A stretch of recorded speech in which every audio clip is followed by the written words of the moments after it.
Comrade Show with Comrade Lante Oriaki.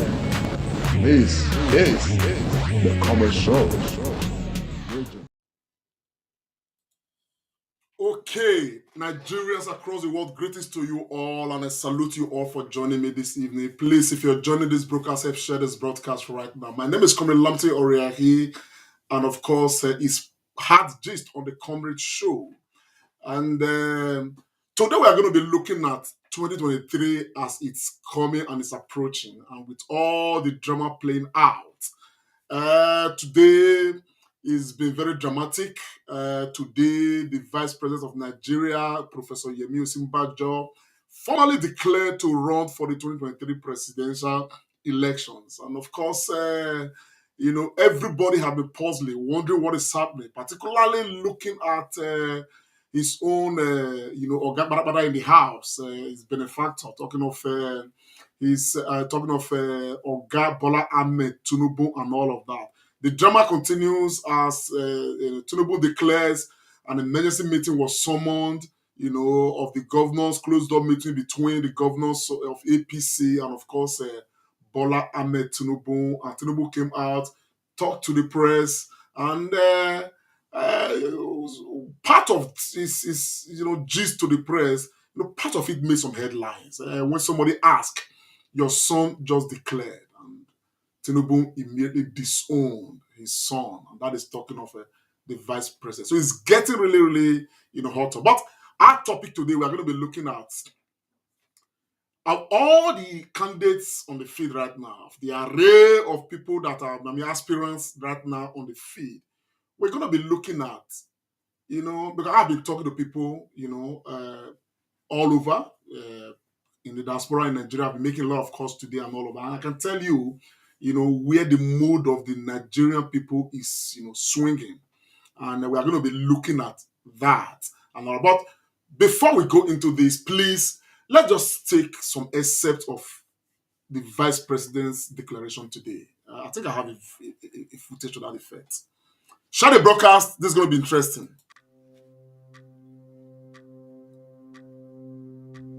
Dear Nigerians, for the past 7 years, I have served as Vice President under a true Nigerian patriot, a servant of the nation in war and peace, and a man of integrity, President Muhammadu Buhari.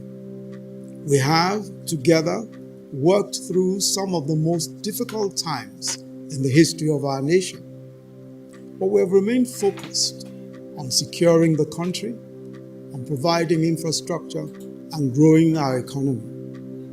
As stipulated by the Nigerian Constitution, our tenure will end next year.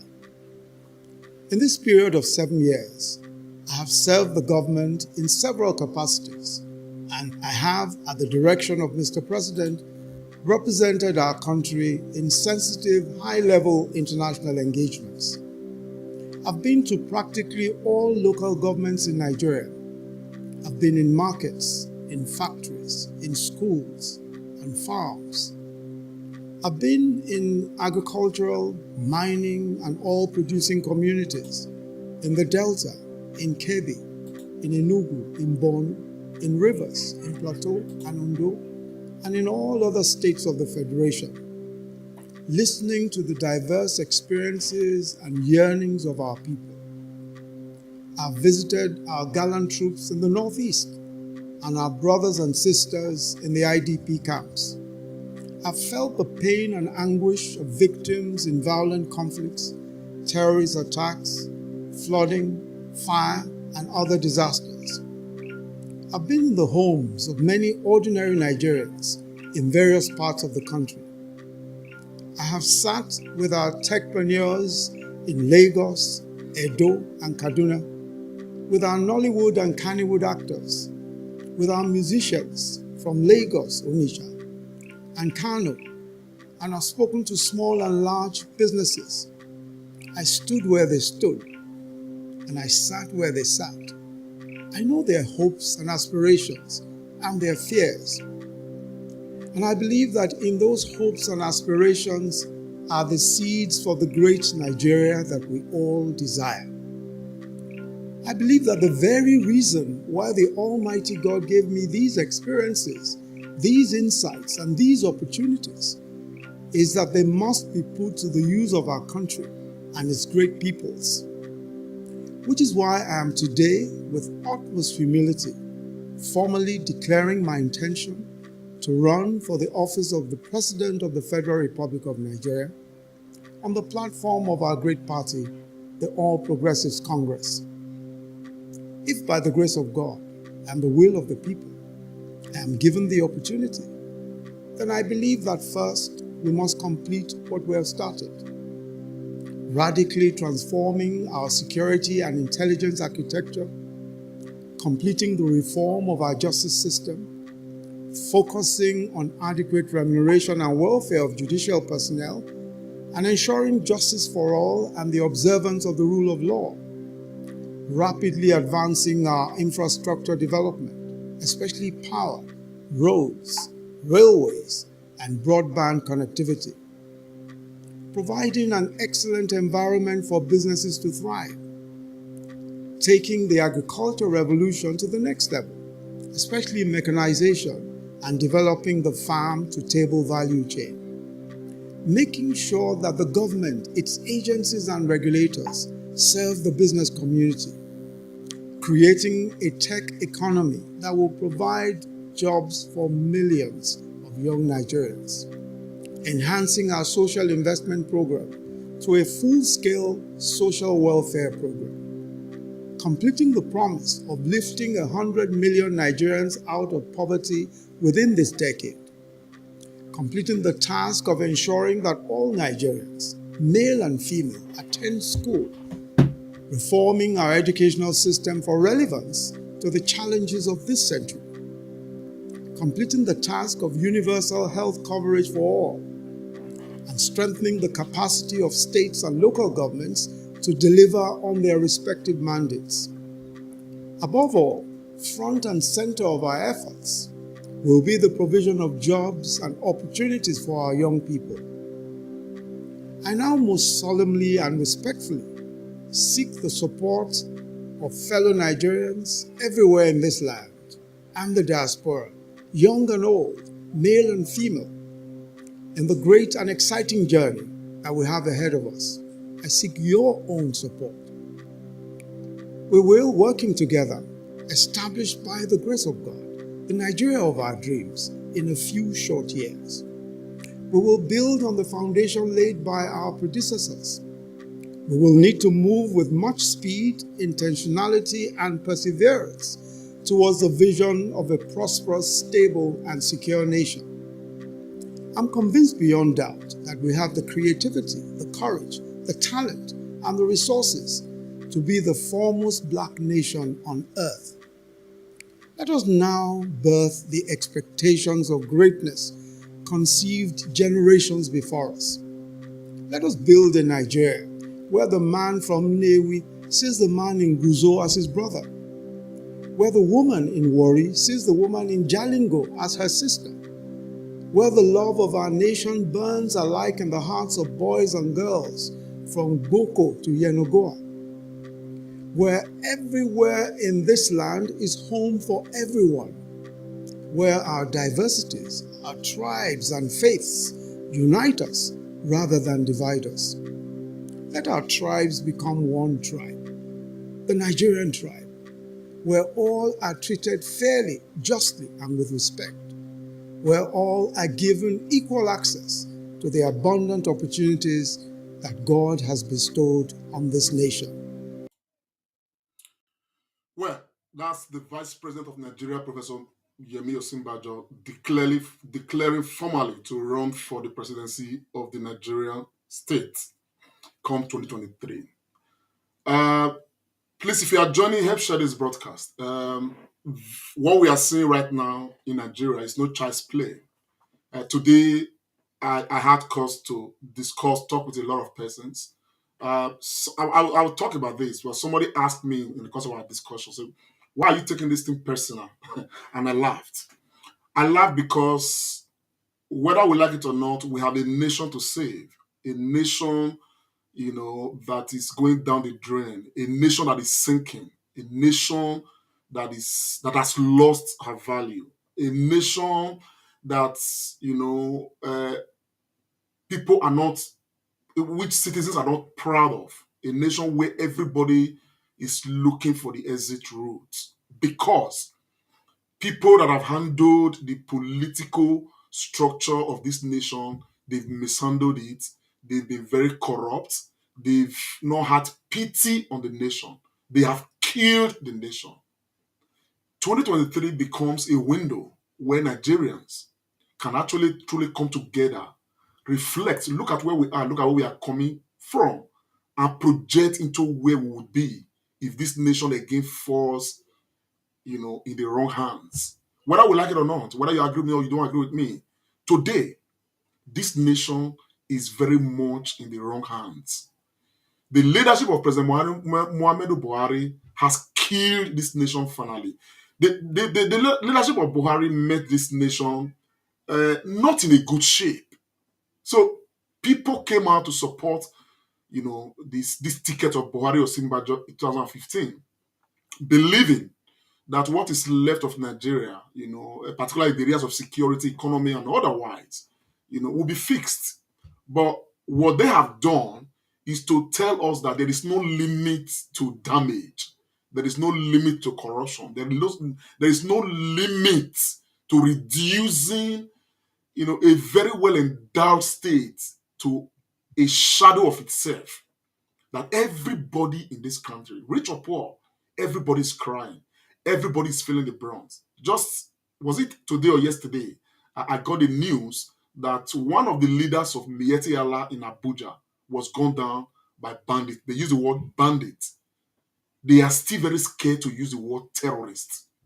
Nigerians are dying in their droves, and yet we have people that we have given the mandate to use our resources, use our human resources, material resources to protect us. They have failed woefully. Like everybody is now coming up with ideas on how to rescue this nation. And meanwhile, people that have been bestowed with that authority to do so, they are just, all they know is just self-service. They're just serving themselves and nothing more. So when you look at it, every Nigerian must take this process personal. And this is why I am taking it very, very personal. I have come out severally to say that I may not know who the next president is going to be. I may not know who's going to be best for this nation, but I know those that will not be good for this nation as president. And I've been very bold without fear of intimidation to say that the likes of Tinubu should not be allowed to step into the office of the president of Nigeria. Because for so many reasons that we have looked around the likes of Bola Ahmed Tinubu, there is no way we will not have a continuation of what we already have that Nigerians are tired of. If someone like Bola Ahmed Tinubu become the president of Nigeria, this is why every Nigerian with breath, whether home and abroad, wherever you are, we must take this matter personal. You watching me right now, maybe your own way of taking this personal may not be because the way some of us are talking right now or galvanizing people, may just be because of the way you are massively sharing every material that speaks to the heart of Nigerians as far as this whole matter is concerned. It is not child's play, but if we take it as child's play, they will just buy their way into it. These people have set trillions. As a matter of fact, I got a report today, unconfirmed report today, that some of them have set aside trillions to buy the delegates for whatever amount so that they can become flag bearers of these big political parties. So we may eventually end up having to choose between two people that Nigerians don't trust. This is why I am taking it personal. It is the same reason I believe that everybody who truly understands where we are, the pain that Nigerians are going through right now, economically, security-wise, and otherwise, everybody truly understands that this country is blessed. It's a country with great potentials, a country blessed by God, a country that should have a proper identity, an identity which her citizens will be proud of to say, yes, we are Nigerians. But nobody says that. So we should take it personal because I mean, in one of my broadcasts this last couple of days, I did say that many Nigerians can't wait for 2023 to come. But with the events happening, with this happening, particularly in the areas of insecurity in this country right now, as a matter of fact, 2023 is becoming even too far away. People want this election to hold now so that these people right there, right now, can pack their baggage and leave this place. Well, let us look at the drama of today. As funny as it is, we have to discuss it. But I'm going to actually be looking at Yemi Osinbajo and Peter Obi. There are so many people who are out there right now declaring, from left, right, side, corner. Majority of them are clowns. Majority of them have nothing to offer. Earlier today, I was watching Amechi, running around the stadium. I don't know what he wanted to prove. Proud to his own declaring that he was going to be running for the president of Nigeria. This was a man that was interviewed by Chinese television, a couple of weeks back. It was a direct question. Are you running or not? The man was just the same very funny, very like a clown was just dodging here and there and all of that. When I watched that interview, it was disgusting. And it's not the first time we are seeing like that. We had, an incident. Terrorists attacked the train, killed some people, hijacked. I mean, what's it called? Hijacked a number of persons and all of that. Did all sort of nonsense and all of that. Nigerians are crying, they are groaning, everybody is weeping. All Amichu could come out to say was that he saw it coming. He asked for 3 billion to get some facilities, some materials here and there. They didn't approve it. It was like it was disgusting to listen to a home minister of the Federal Republic of Nigeria come to make such, and he's the one carrying format to want to run for president. What are Amechi to offer? Well, I'm not going to discuss Amechi. I'm going to look at the people that Nigerians will want to say, okay, if we have this and we have this in these political parties, okay, let us look at the possibilities of these and all of that. Now, this is why I'm having this broadcast. But before I go down, let me show us the response of, because shortly after Osibanjo declared, there was a meeting between Bola Ahmed Tinubu and his APC governors. Details of that meeting, we don't have it yet. It was a closed door meeting, but he came out and, of course, spoke to journalists. And the drama is already on. But let's take a listen to his response to when somebody said to him, "Your son," referring to Osinbajo, has declared. It's just about 30 seconds or so. Let's take a listen. My mission is to seek collaboration, support, encouragement of my party, the APC, for my ambition and my mission to become the President of the Federal Republic of Nigeria. Thank you. Your son has just declared, sir. Thank you. I have no son grown enough to declare. Has just declared, sir. Thank you. I have no son grown enough to declare. Thank you.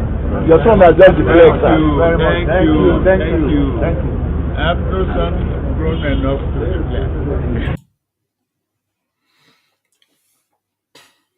Tinubu was one time the governor of Lagos State, and he later handed over to the current minister of works, and thereafter he walked the way for the former governor of Lagos State. What's his name again? The one that was disgraced out of.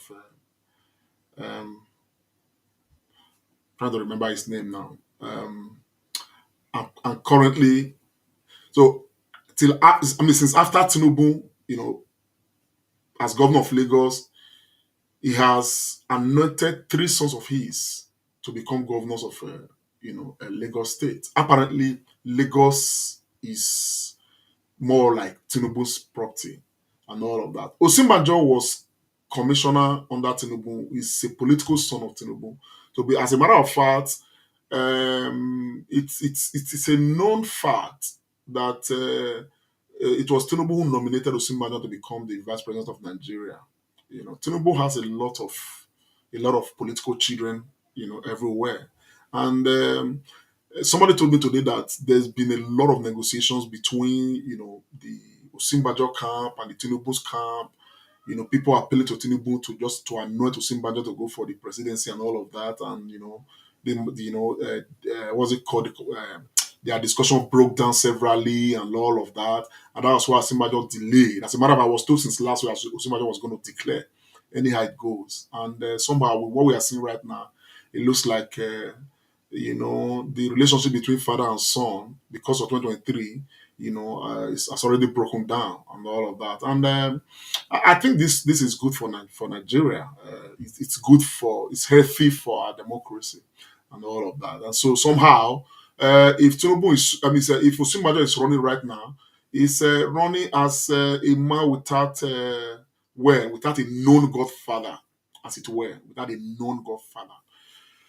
Now, today I did sample opinions, a lot of opinions across board, and I can tell you that many Nigerians, looking at the array of people that have come declared interest under APC, so many Nigerians favor, was it Osinbajo?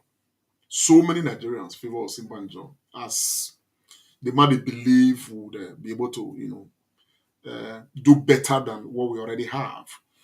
But I'm going to tell you that may be healthy, if APC is able to give Osinbajo the ticket. That may be healthy. Who knows? But for the rest of us, for very many of us, we are looking at the possibility of a different candidate, being the president of Nigeria.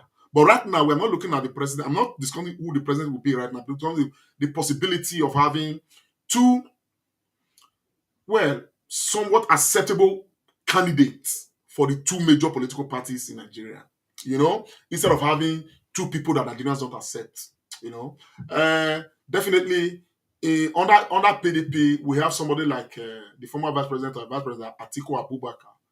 Very much loud everywhere that people are speculating. Should be his sixth time contesting for presidency, for this particular seat, and all of that, and I can tell you, Nigerians don't trust him based on the opinions we've sampled everywhere and all of that. So, but let us look at, I want also estray Osinbajo based on the speech he gave today. And this is why this matter is very serious. Everything Osinbajo said today, okay, they are all, a repeat of what was said to Nigerians in 2015. Everything. As a matter of fact, the 2015, declaration and promises made, okay, is even more than what he has even said. Everything he said just a repeat of what he said. But at the end of the day, Osinbajo is part of this ticket. He said that actually puzzled me, that he will continue from where this administration stopped. Nigerians, we have to be scared of this, because the last time I checked, in 2015, the Nigerian, what's it called, foreign reserve, our debt profile was about 12 trillion, 12 trillion naira. Today, our debt profile is getting close to 50 trillion. Today, as a matter of fact, there's another 6 trillion right now that they are about to borrow that many Nigerians are not aware of. There's 6 trillion naira right now that this government is about to borrow. $1 was exchanging for less than 200 naira when they were taking over. Today, $1 is now running, close to 600 naira, if I'm not mistaken, or 500 naira or thereabout. So everything really has gone from better to worse, like we have never seen before. Now, if Osinbajo says it's going to continue from where they are going to stop, it therefore means that the way I will interpret that is that he will even take us further. Definitely, somebody like Atiku or Tinubu, they don't have to make any promise for somebody like me to know where the nation will go if we entrust this nation in the hands of the likes of Bola Ahmed Tinubu or the likes of Atiku. We don't need these people. And as I'm speaking right now, share this broker, we want the delegates to determine those that become candidates to be aware, to know the mood of Nigerians towards some of these candidates, or these aspirants, they're not yet candidates, to know how we feel. However, irrespective of everything, many Nigerians will still feel a bit at home that, okay, Tinubu is vice president. Osibanjo is vice president. Probably he's not had his way. If he were the president, probably things would have been different. Now, that argument was made sufficiently today. But I'm going to tell you why, if it becomes, a race between Osinbajo and Peter Obi, I want to give you a reason why Peter Obi is the man that Nigerians must trust. Before the primaries, we must help this man to clinch the ticket of the PDP and eventually become the president of this country. Now, I want to give you one very small illustration why every Nigerian must make it a matter of personal business to ensure that Peter Obi becomes the candidate of the PDP and eventually becomes the president of Nigeria. Just take a listen, watch this, and you start making your judgment from there even before I start talking. Because I'm going to actually speak to this debate between Osinbajo and Peter Obi. We take it from there. If you have a petrol subsidy, and I'm not saying that it must be there forever, but if you have the petrol subsidy, it helps. Because the moment you remove the subsidy, prices went up from 86 to 145 naira per liter. And then there was cost-push inflation. Transportation prices go up, food prices go up, even rents go up, everything goes up. While consumer spending is weak and while we're trying to develop the economy and develop the capacity of the people to spend money, I think that a subsidy, at least a minimal subsidy, is useful now. We must remove it as time goes on, but we can't remove it immediately. Otherwise, we'll suffer the consequence. Well, what we are subsidizing today is inefficiency. If you get it right, the price will still come down. There's no way a country can have a budget of 340 billion naira for health, which translates to 5 naira a day for its citizens, and then pay 1 trillion for subsidy. There's no way you can have an education budget, which is the most critical component of your development, at 400 and something billion, and you're paying subsidy of 1 trillion. It is a waste. You need to reverse it, because you're not paying, they're not dealing with the engine that will drive your economy tomorrow. Everybody knows that even petroleum itself is a baggage economy. At the time people are developing a new economy and then you're not paying attention to that, what are you actually subsidizing? Look at it. Nigeria has one of the low car ownership in the world. It's 10 per thousand. So we have only 2 million vehicles and you're paying almost 1 trillion when you have 87 million people that are poor. You can't do that. It's totally, you need to reverse it. And I can tell you, if you do the right things, the price will come down, because you're just paying for the delay in importation, the number of time cargoes stay in the port, and everything. We can't continue to pay for inefficiency in this country. I can tell that you can remove it, do the right things, the price of petroleum will come down. Well, I just used this illustration. This was the debate between the two vice presidential, candidates for their parties in 2018 and all of that. And you could see both arguments. Vice President was arguing that there is the need for us to continue with this subsidy regime. A subsidy regime that Buhari rejected when he was contesting. Subsidy. As a matter of fact, he asked, say, what are they? Who are they subsidizing? Who is subsidizing who? I do remember that he said that on CNN or one of these international, media when he was interviewed. And today they are the kings and the queens of subsidy in Nigeria. Today, Nigerians are not getting any reprieve from, high cost of living, incessant increase in petroleum pump price and all of that. So there has been no way since 2015 that the administration of President Muhammadu Buhari and that of Osibanjo has helped Nigerians. There's been no way, there has been no plus, none whatsoever. Now, another reason why Nigerians must consider, Peter Obi very strongly is this.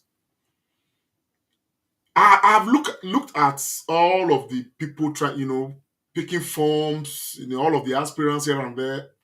They are all talking. The only person who speaks amongst all of them and tells you that, yeah, we have a problem. We will solve our problems. But this is how we are going to solve our problems. These are the things we are going to do. This is how much these things will require. And this is where we are going to get the money from. Analytical, data, and everything complete. The only person you get that from is Peter Obi. That even when you watch him, you listen to him, you see possibilities in what he's saying. When he was tackling Osinbajo just now, he was able to, first of all, break it down to every human being in Nigeria. To say what you are saying is amounts to 5 naira per every human being in Nigeria. It's not enough to just come out and give some bogus manifesto. Oh, we will bring the moon down to come and be lighting our rooms. We will do this, we will do that. That's what they say. But they never tell you how they are going to do it. They never tell you where they are going to get the money from. Because their only interest is to get to that position because they believe that position controls everything in the country. And so the only interest they have is to look at their pocket. And that is why they are not scared how much they will spend, what they will do to make sure they get to that office. None of them is looking at where we are. Now, one of the reasons why I personally, I abhor, the ambition of Bola Ahmed Tinubu, I detest it. In fact, it's irritating to my ear. Apart from everything about him, as a very controversial human being, even with his own age, he's unfit. He's not compliant with the current time that we are in right now. Above all, they call him the leader of the APC, the national leader of the APC. With all that we have been going through, Bola Ahmed Tinubu never once addressed Nigerians to say, this administration is doing something bad in that area. Or suggest publicly to say, why don't this administration do this to help this economy or do this to tackle insecurity? No. And yet it is the same nation you are doing everything right now, buying all the Bibles to come and want to preside over as president. Nigerians must resist this clans with more, because if some of these people have their way, we will not have the nation any longer. And this is a very red truth, a very red one. El Rufai the other day came out to tell the world that they know where the terrorists are in the bushes. They have the intelligence. He tried to fault the security apparatus, and he didn't know that indirectly he was faulting Mr. President, indicting Buhari for his inability to tackle insecurity in Nigeria. Bola Ahmed Tinubu, he is not yet president, but he's already spending months in London on medical vacation. He's not yet president. When they are sick, they abandon this country. As we are speaking right now, they just declare that they cannot pay 200 billion naira to ASU. The most important component of our own state, of our nation, is education. And yet, education receives the least attention from the federal government of Nigeria. One day I made a broadcast and I told the world, and this is true. It is not official, but I tell you, one of the highest foreign exchange earner for the UK is education. because they built their educational infrastructure in such a way that everybody comes to the UK, pay international fees and all of that to come and school here. They do it. In fact, no matter no matter even if you are 40 in your 40s, you have never been to primary school before and all of that, there is a pathway for you to get education in the UK if you are determined, if you want to. And all of these things, there is some revenue coming to the state as far as that matter is concerned. They built it that month. Our president is coming here for medical vacation. Most of the what's it called, honorable? Senator, is it honorable Sergio Ogun raised a bill in the House to say, political leaders should be prohibited from going abroad on medical vacation or anything like that. The bill was struck down and all of that. That is the extent to which this nation is at the moment, because they are not interested. Because as far as they are concerned, all their children are schooling abroad. When they are sick, they go abroad to go and get the treatment. So therefore, their interest is not the Nigerians' interest. All they are interested in, they assume the office, they take control of the resources of the country. They do whatever they like, increase their purse monumentally, astronomically, pave way for all sort of corruption and all of that. At the end of the day, the people who bear the brunt, the people who suffer, are the more than 100 million people or nearly so that are living on less than $1 a day. There is real suffering in that country. Real suffering in that country. Some of us cannot begin to talk about the ones we know. Some that God is even helping us to support. The same with so many others in the diaspora. This is why it is purely personal that we get it right. And I speak to the delegates of the PDP. They are going to come to you. They have said so with multi-millions. As a matter of fact, if you are a delegate, as this is another corruption in the system. If you are a delegate in any of these political parties, big political parties, as a matter of fact, it is a direct via to becoming wealthy. Because they are going to come with their bags of millions to come and bribe you. But I want to appeal. More than whatever millions or billions anybody's going to give to you as a delegate, have it at the back of your mind that we have a nation to save. And this nation can only be saved if we put this nation in the hands of the right person. I don't know Peter Obi. I'm not interested in knowing him one-on-one. But from the distance I see him, from the track record he's got, he's a man that this time, looking at the array of human beings, all over, contesting, running to want to become president of Nigeria, he's the man who stands out. He's a man that Nigerians can trust. He's a man that we need to do everything, knock on doors for, argue with friends for, with superior arguments. It's not because I'm talking about him. Just go on YouTube. Go on Google Peter Obi, look for his videos, and listen to him as I've listened to him severally. You know that this man, if we are able to entrust this nation in his hands, he will lead from the front. He will provide proper leadership for this nation. I am making this broadcast to appeal. All the shenanigans you see, they will continue. In fact, we have not seen anything. They are just starting. They will continue. But we should be able to sieve the seed from the chaff. I'm appealing strongly to Nigerians. The other day, I watched APC. They did their own national convention, they called it, where they selected their national, what's it called, a chairman and all of that. When I saw it, it was a charade. If that is the definition of democracy, then we have not yet started at all.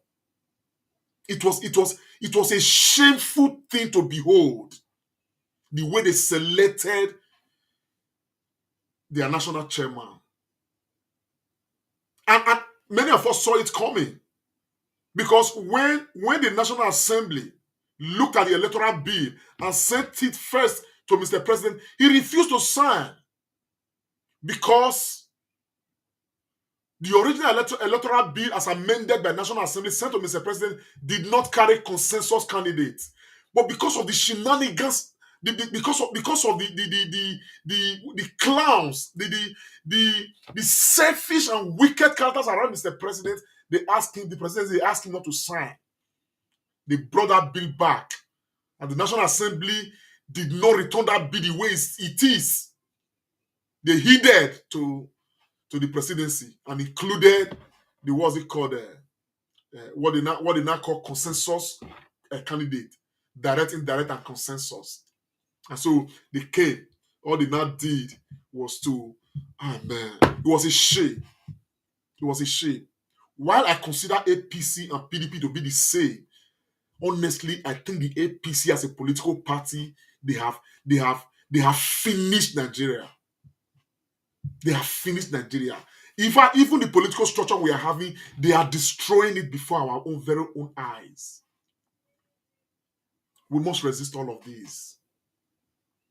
For the people who are crying for restructuring, we know what we are talking about. But right now, it is not a debate of restructuring. It's a debate of finding somebody who will listen to our voices. The voices of Nigerians. Truly listen and lead from the front. We need to find somebody who will help to stabilize the ship of the Nigerian state. And from there, start giving this country some sort of identity. Rescue this country from the hands of these uncircumcised terrorists that are doing damage to this country. Rescue this country from the economic quagmire that this country is being faced with right now. And that man, I tell you, from what we can see, the man right now that we can vouch for to do this job is Peter Obi. So this broadcast is yet an appeal to Nigerians to say, today I spoke to somebody in the presidency. Today, I spoke to somebody in the presidency that even some members, it's that even some members of the APC, some chieftains of the APC, they understand, they know of a fact, they've discussed it privately to that extent that Peter Obi is the best man for the job. An APC chieftain in the presidency was telling me that today. And privately, even many APC members, they know the word of Peter Obi, that if Peter Obi, if Nigerians are able to see and give chance for Peter Obi to become president of Nigeria, that the country will be rescued. But he said that there are certain people, who will determine that. Some political godfathers, some you see, many others you don't even know. They're going to determine, they're going to tell their delegates, this is who you are going to vote for. And what I've said is that if majority of Nigerians, the ordinary Nigerians, the remaining Nigerians of over 100 and, over 80 million or 90 million will begin to speak, our mood begin to tilt towards Peter Obi. The mood of the nation is singing Mr. Peter Obi. I am sure that even the godfathers themselves, they will understand that this is the mood of this nation, and they probably will tell the delegates of the PDP to give this ticket to Peter Obi. On no account, the desperation of the likes of someone like Atiku, his desperation is even disgusting to me. What do you want? You have everything. It's on record. People have accused you as one of those that even killed the nation. Opportunity given to you to ensure that every household in Nigeria you have access to telecommunication. You took it all to yourself. That's an accusation out there that you have not debunked. What does Atiku want? If not to come and feel what is left of his save or whatever. This is why people like Atiku, like Tinubu, these people should not be allowed. They should not be allowed. Sentiment apart. Please share this broadcast if you could. I want to speak directly to our people in the north. Today I spoke with some of them, some three Northerners who are schooling here. They are schooling in Newcastle. They are in Newcastle College. I spoke with about three of them today. Elites. We discussed Nigerian politics. I told them, I said, no, speak to your constituencies. Speak to your own brothers, your own cousins, your friends. Let them know this. The time, where the narrative of no, don't give an Igbo man the chance to become president, propagated by some of the age-long, what's his name? Some of the age-long leaders of the Northerners and all of that, sowing that seed against the Igbos and all of that. I said that time is over. This country right now needs to be rescued. And it should be rescued by Nigeria. And this Nigeria can come from anywhere. So Peter Obi cannot be seen as just an Igbo, but should be seen as a Nigerian that can be placed the responsibility to rescue this nation, whether we like it or not. The brunt of this nation right now, every Nigerian is feeling it. I can tell that the Northerners are even feeling it the most. It's what I told those young men today. The people who are dying the most in the hands of terrorism in Nigeria today, they are the Northerners. You have more poverty-stricken people in the northern part of Nigeria. The people who are suffering the most, suffering from the hands of all of these wicked policies, are the Northerners. And therefore, the northern youths, the northern leaders, even the ordinary people in the streets, they must feel this rhythm. We must take this rhythm everywhere, from east to west to south to the north. Today, somebody called me. Well, I called the person. He called me back. When it was chanced. Somebody very well known to me. But today we had cause to disagree. He called me and was trying to sell one of these clowns to me as a possible candidate for the PDP, and that I should come on board, and that he will discuss my matter, and he mentioned the figure, some money that they can even give to me, and I felt really, really embarrassed. And the question I asked him, I said, you've known me now, since 2020, because I knew him in 2020 when we were campaigning for Governor Obaseki. Since 2020 to date, you still cannot,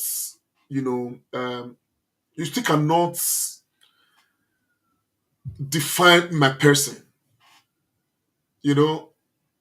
and you are mentioning, I should come and work for one person like this, and they will give me some money. You will make sure, because you people are already doing it, I didn't do that. I felt embarrassed. I told him, I said, I'm disappointed in him. It is the same way they're going to go after a lot of people. And many people are going to cave in. I'm like, oh, wow. Oh, that money is juicy. Well, they're going to cave in. Man, look, man, I tell you, rescuing this nation is more than whatever amount of money we entitle any individual's pocket to put this nation in the hands of the wrong person. Peter Obi may not have that money enough to be exuberant. He doesn't need to know you. He doesn't need to know me. If so long as we can imagine, we can say this is the right person that we see on the feed right now. Let's do what we can. Let's do what we can. Let's make our contributions, and the contribution we have to make, we have to be by our voices. Let the world of Nigeria hear our collective voices. Voices ringing from the Niger Delta of the South, down to the Middle Belt, down to the North Central, West and East, to the East and to the Western part of Nigeria. Let the noise be loud. That even the people they call the godfathers, the ones to determine who become a candidate, they will hear and feel the rhythm of the people. They themselves will have no choice than to heed to this rhythm. As for the APC, I have looked around. As a party, they have to present a candidate. No matter whatever argument we make for or against, the only candidate that some of us can still pick out of the APC that is worth some mention is Osibanjo. Because I bow to the argument that yes, he's the vice president of Nigeria, but he's been a puppet vice president. Probably he has had no option than to be a puppet vice president. Probably, if he gets the opportunity and he becomes president, maybe the narrative will be different under his leadership. So people have made that case. So I would say, okay, that if there should be somebody that would be a candidate for the APC, it should be Yemi Osinbajo. The rest are clowns. And I say it without fear of intimidation. The rest of them are clowns. They have nothing to offer this nation. For the PDP, Nigerians are appealed. Let us pave way for Peter Obi. And hopefully, just maybe, we're able to push, we're able to drive, we're able to knock on doors, argue with friends and foes, make the case that this nation needs to be rescued. It is not time to play. It is not time to do experiments. We have seen this man as a governor. All the claims he has made, there has been nobody that has come out to debunk those claims. We should give this man a chance. He looks the most credible person. He looks, as a matter of fact, it's not a matter of looking. I mean, I've listened to interactions of all of them. He's the only person who's ready to become president of Nigeria. He knows the problems. He tells us how to solve the problems. And the ones that require money, he tells us where we are going to get the money to get the problem solved. A Peter Obi presidency will be a trusted presidency. Probably God just wants us to go through this eye of the needle of suffering so that we will get sense to know, say, we cannot make a mistake this time. Anything apart from what we are talking about right now, we stand the risk of making very huge mistake. And the further mistake added to the ones we already have right now, it's going to be disastrous. Nigerians, please, let us make a case for this Peter Obi. Let us start now. Let us start now. Peter Obi will do the job. There are two hurdles. The major one is for him to become the candidate of the PDP. I am not a delegate. Many of you watching right now may not be delegates. But the delegates live from within us. Some of them are our friends. Some of them are our neighbors. Some of them are our children, our brothers. They are not far from us. They go to the same markets we go to. The sun that beats Nigeria equally beats them. The rain that falls on Nigeria equally falls on them. The wickedness that takes place in Nigeria takes place within them as well. To their loved ones, to their friends, to their everything. So let us appeal to these people to understand that even if the Tinubus and the articles come with their millions, their bag of millions to buy them over, they should understand that they have a conscience. And that conscience should speak to the future of Nigeria. And that conscience should speak to the redemption of Nigeria. when Governor Baseki was contesting, we were part of the process. At some point, we were unable to tell people not to collect money from politicians, bribing them. Collect money and vote for your conscience. And that's what a lot of them did. They collected money from whoever, but they voted for the governor of Edo State. You guys can still do that. For those of you who want to be clean, you can reject their money and vote for your conscience. Let us not trade with the future of Nigeria.